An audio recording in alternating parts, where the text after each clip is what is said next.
What up, everyone? This is Mr. Lord, Dr. Professor, Dark Joker, here with another edition of Traditional Fans with Opinions, where I'll give my reviews for whoever I watched, read, or played today.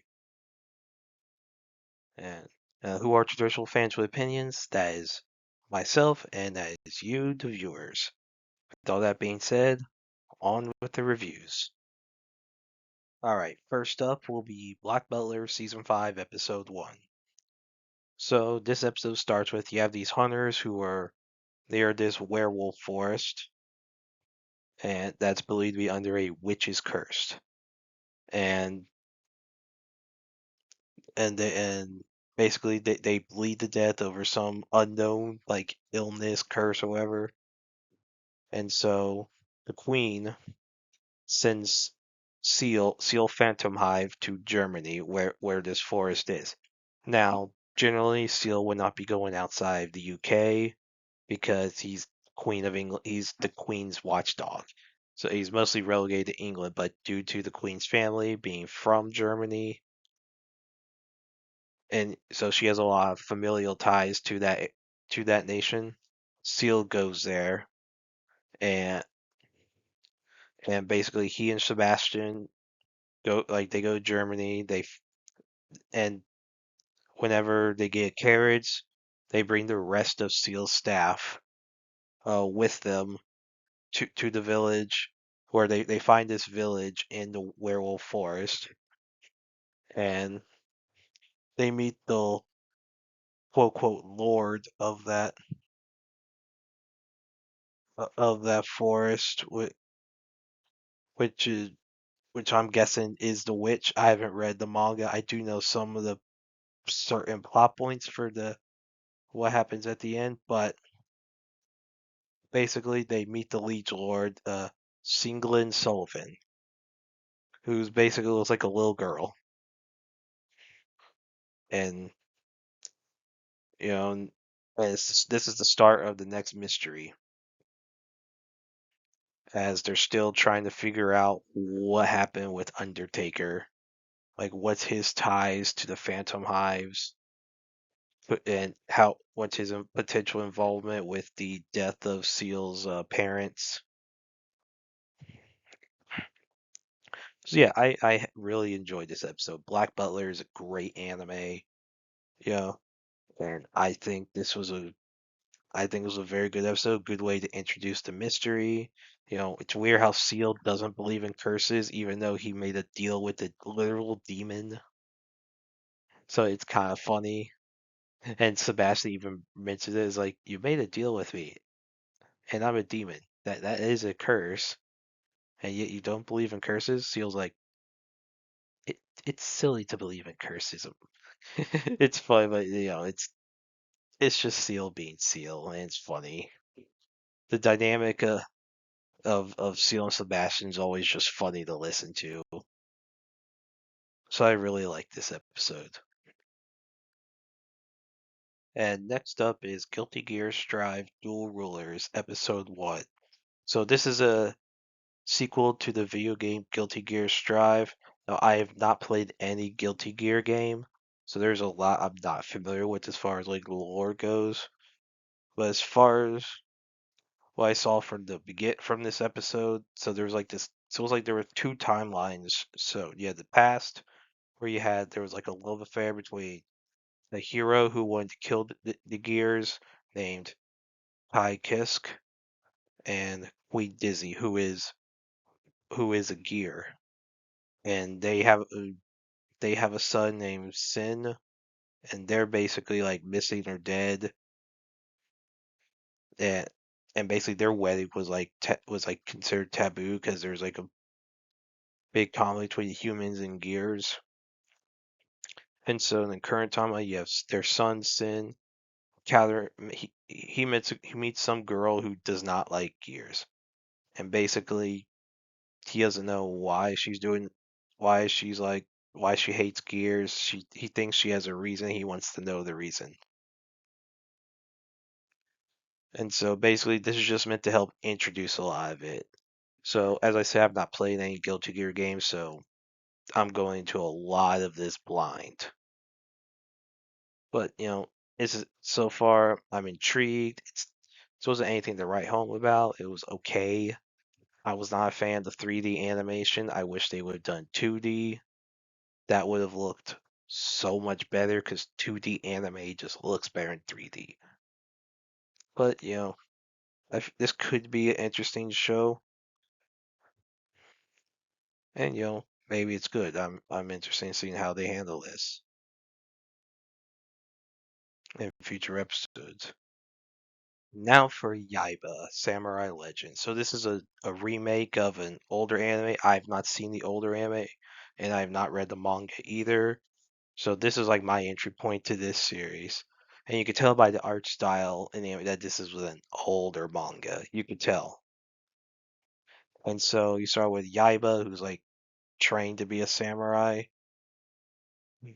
by his father, and then they end up going to the big city where he meets, his father's friend and and, and his friend's daughter. And he meets Sayaka Mine, who like he meets and basically annoys because he's very childish. Like, and if you've ever seen the original Dragon Ball anime, if you remember how Goku would act when he first went now, like when he realized how Goku would check to see if someone was a male or female back when he was a kid. So Yaiba knows that they're women. It's not like he doesn't know. He knows, and he he does some nice stuff. And it's meant to be played for laughs, and it's very funny how he like is like I was laughing so hard. I was like, I can't believe they got away with some of this. And so basically, and Sokka tells him that like there's a bunch of monsters at her school, and he like gets like he's like, I will protect you with my life.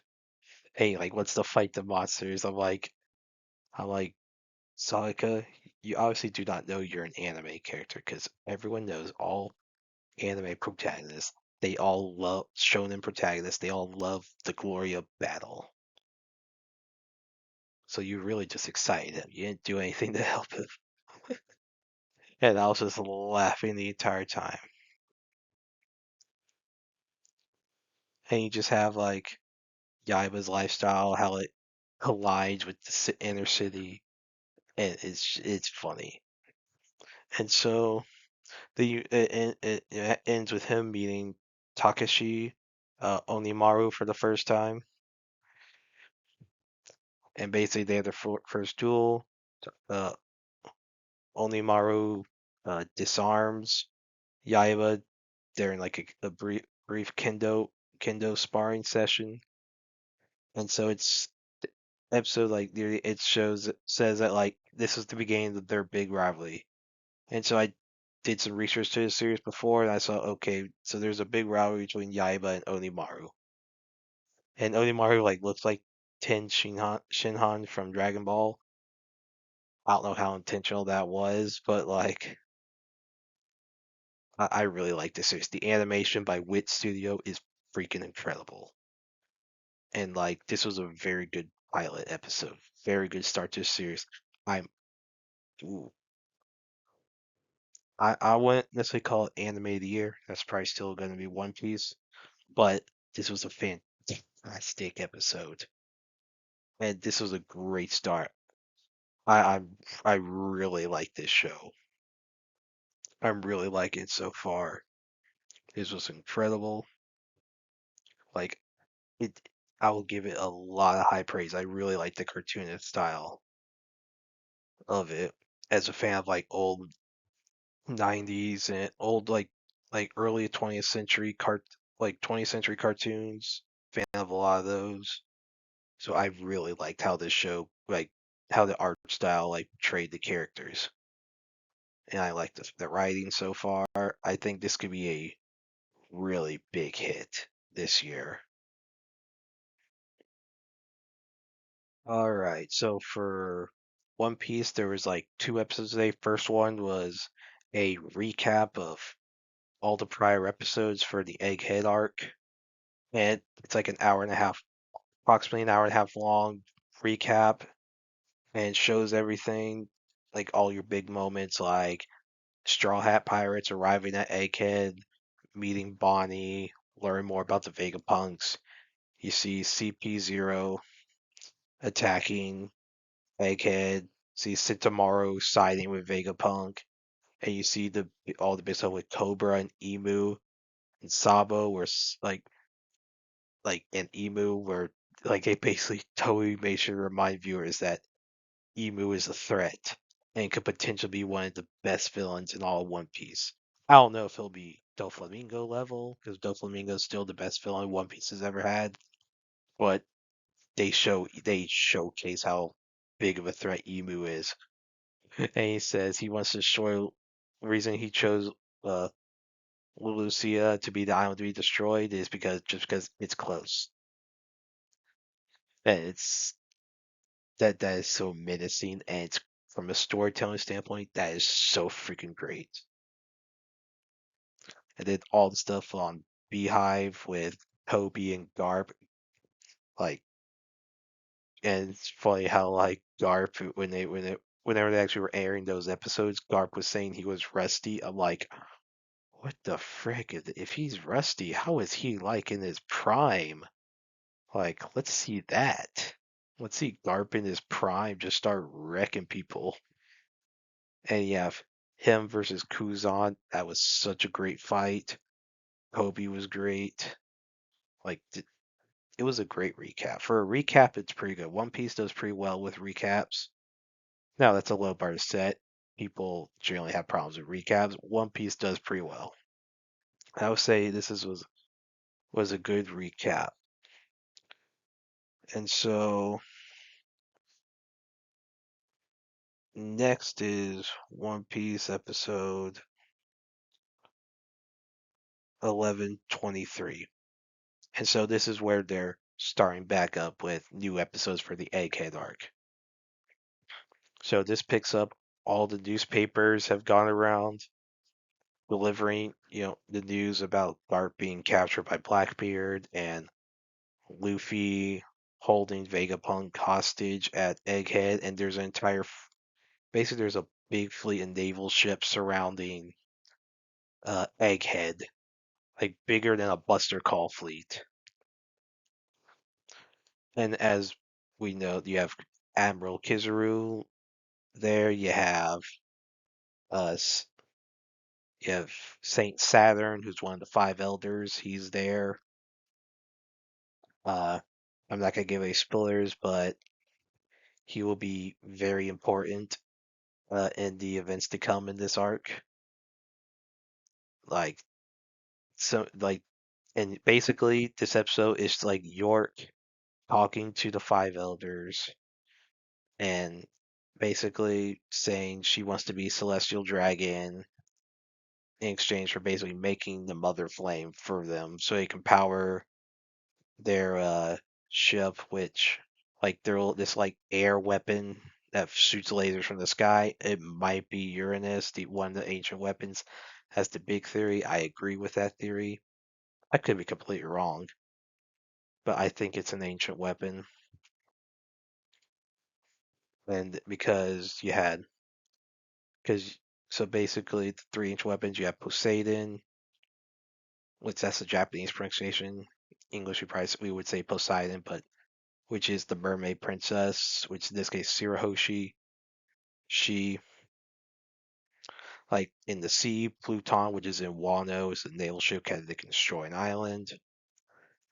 It's like underground, like Pluto, like who like lives in hell, which is believed to be down. Then Uranus, which is basically believed to be like in the sky, like it's probably like an airship, or it's probably an airship version of Pluton, I'm guessing.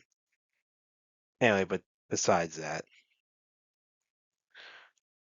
so York is basically supposed to make the Mother Flame for the Five Elders so they can use their ship.